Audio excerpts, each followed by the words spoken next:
What's wrong, baby girl? You mad I took away your morning basking place? Now you have no place to get warm after you stuff yourself in the morning? Say hi to the camera. Say hi to the camera. Say hi to the viewers. Hi, viewers. Hi, viewers.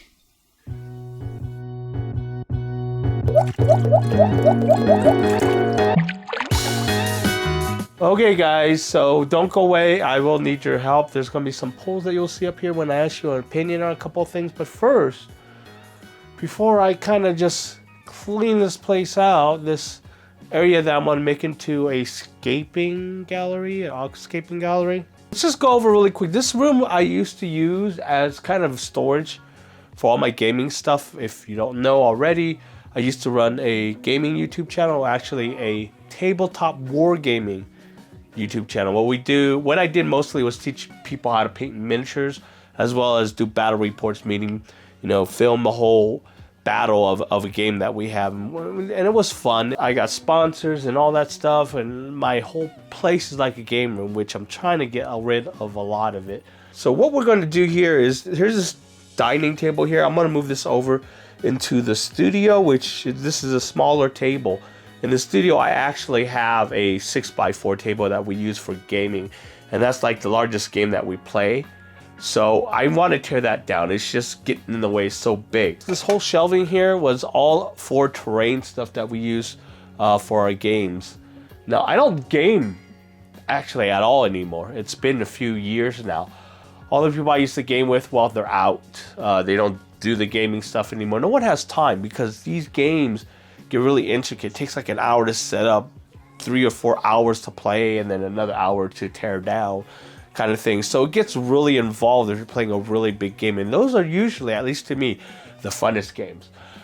But we're going to go ahead and clean it all out, and we're going to figure out how we are going to design this aquascaping gallery, and you are going to help me, so stay tuned.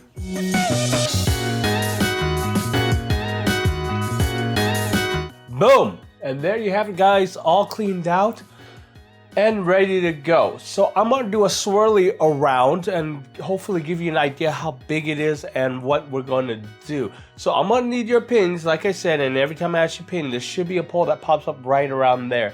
And go and vote on it, and then leave any comments and stuff about what you see and any suggestion you might come up with that I haven't figured out yet. Okay, so I'm in the middle room now, just facing my 120-gallon tank. We'll do a slow pan around. And also, you must also excuse the mess. There's still some stuff I do need to clean up. For example, I need to wash the carpets here. My kitty sleeps in this room a lot. And ignore the kitchen, that's a mess too, because I've been moving everything around. And finally, out there is the patio, and that's a mess too. I have 2 couches out there that I had to put out there to get rid of, so I have to get the trash guy to haul that out, or call a hauling guy or whatever.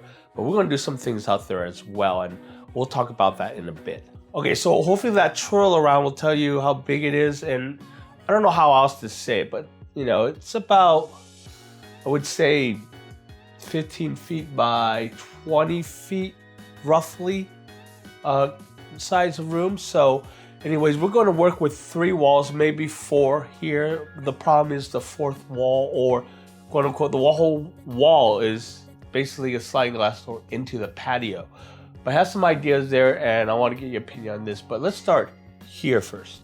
So in this wall here, this wall is facing the kitchen, whatever, coming that way. Back here, behind here is the studio / living room. I use it as a studio. That's where I film most of my stuff.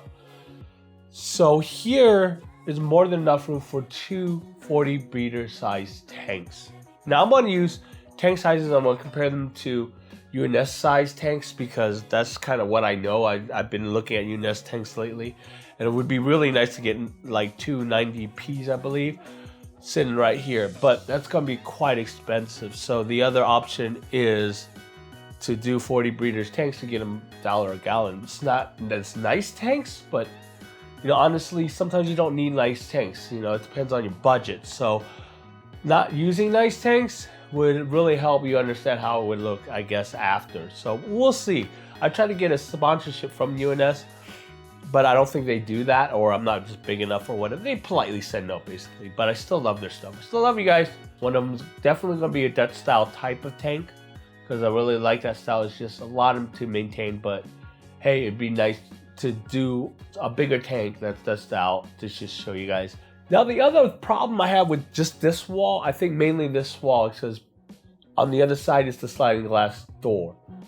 And I was going to use blackout curtains because, one, I'm probably going to be filming a lot in here, and second, I didn't want the sunlight to get in here, but I'm going to show you right now since this is perfect.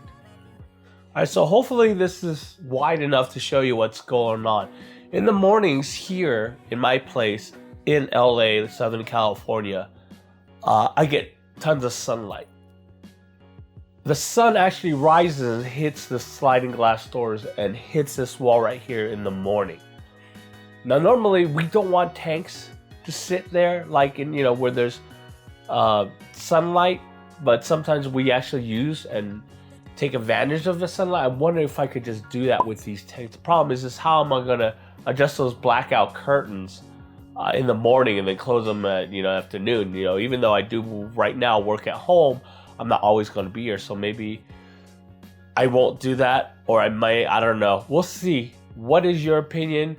Try to find a way to use that natural light, or just completely always leave it blacked out. The second problem with this, leaving this window wide open in the morning, is that in the summers it will cook in here. Well, I don't know if it's cooked, but it'll get pretty warm. So that's another problem I have to look at. Now, that wouldn't matter so much for the discus tank, but if I want to have more tropical types of fish that's not discus in these other tanks, then that might be a problem. Now we're facing the wall with the 120-gallon tank, and this is my old baby. I had this for a while. My friend back then, my business partner, best friend, gave it to me. And once it was a planted community tank. And I think I have a picture of it. It was a long time ago. But anyways, this is where it's going to stay. I'm not going to move this. There's a couple of things. First of all, ignore that microwave. That's going to be moved. There's a fridge behind that microwave. It's a small fridge. We could use that refrigerator for, fish food, basically, or drinks or what have you. But that's beyond the point. We will go over this in next Sunday's video, and we're going to take a look at the state that it is now and what we're going to do with it. And I actually want your opinions about how to deal with this tank and how we're going to build it up. But that's going to be a fun project. Now over here, this is where I used to keep the aquarium equipment and stuff like that, and any accessories or whatever. But we can move that. But you see, we can move that and actually put a corner tank here. I don't know if we should just litter this place with tanks, but it is an aquascaping gallery, so maybe we will aquascape a cube tank.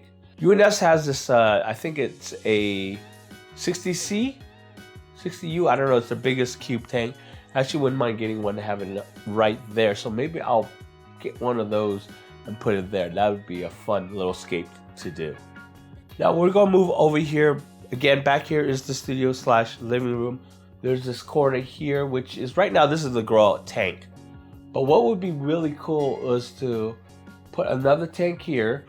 I was originally thinking about a 40-ish breeder kind of gallon, another aquascape here, or do a shallow tank where the aquascape is poking out of the tank on top of the tank, and just going beyond and doing some really cool aquascape there. Or we could actually build a shelf, okay, and then maybe about 3-tier shelf, and we could have place, multiple 20-gallon-ish tanks in here and do aquascapes there, so we have multiple aquascapes here, or even do little nanoscapes using 10 gallons or 20 gallons or whatever, put them side by side and put them here. So that is another poll that I would like you guys to check out. Boom, right here. So go ahead and vote on the poll, and also leave a comment down below if you have another idea what I should do in this corner, what you think I should do in this corner here. Okay, so I might come out a little dark. I'm breaking all kinds of rules about filming here because this backdrop here is really bright. This is the view into the patio here, and right now the sun's hitting it, so I might be dark. I apologize for that, but hopefully you can see what I'm talking about here. Right here, I was thinking we could slap a 55-gallon tank, kind of tank right here. Leave it bare, no backgrounds, and let the sunlight hit it, and we'll use the sunlight as a natural light for this tank. It'll be a fun little project to do. Problem is that there's a few problems here, and I'm gonna talk about right now. I would like your opinion on it. So if we do put a tank right here, first of all, it takes up more real estate. If I had tanks over there and tanks over here, and we had the 120 there and the little Aquascape corner there, or Nanoscape corner there, whatever you guys decide is a good fit, I was planning to put a bench couch in the middle so you could sit there and look at all the tanks all around. But if we put it right here, it'll take up more real estate. So you still get around comfortably. It's not a big deal. I think the biggest problem comes when we want to see the view of the patio. Right now, there's not much of a view. Actually, it's a view of trash, right? But once it's cleaned up, this patio is about 30 feet, 40 feet by 15 feet. So it's a good sized patio. So a good sized patio for an Aquarius usually means that we're going to do stuff out here, especially a Planet Tank Aquarius, right? So I was planning to clean that all out. Got to put a barbecue out there because I want to invite the guys over to do aquascaping or whatever. So putting a really cool, nice little garden out there would be nice. But we could also put a pond out there, maybe an 8 by 10 pond, and that would look good. So if there was a pond right here in the corner outside on the patio, when I open these, curtains, you'll see the pond, right? That'd be awesome. But we won't be able to see that pond if we had a 55-gallon tank sitting right here. So let me know your opinion right here, right now on this poll right here. Should we put a tank here? Yay or nay, using the natural sunlight project, right? Or leave it open so that in the future we could, have a very nice view into the patio. It's kind of like an extension of the aquascaping gallery into a patio where there is a pond and lots of nice, looking plants and gardens and stuff like that. And that's what we're looking at here. So if you have any other comments or suggestions or any other ideas that I haven't touched on in this video, let me know. Leave comments down below. I would love to hear about them. So remember, if you're not subscribed to this channel, you want to see me build this little aquascaping gallery. I quote because I'm not sure how it's going to turn out. So hopefully it'll turn out great for you guys. Make sure you hit that subscribe button so that you can follow along when I add more videos and put up more tanks and just go through and have this great adventure. So that's it, guys. Thank you for watching. Hit that like button if you like this video. And remember, have fun out there. Have fun with your tanks. And that I love you, and I will see you guys in the next video.